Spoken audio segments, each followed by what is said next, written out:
Hi, my name's Dean Weintraub, Project Manager for the Drew Group, and I've got John Drew here from the Drew Group. And we're here to bring you this month's project update for the Lagoon main beach.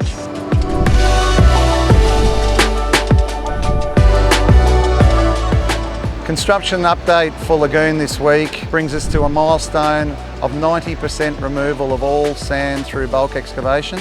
We also had an exciting day yesterday by pouring the first raft slab, which involved 1,500 cubic metres of concrete being poured into the bottom of the basement and creating the first level of basement car park.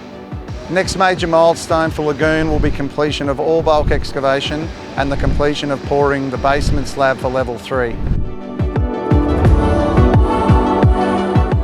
We look forward to bringing you the next construction update for Lagoon Main Beach.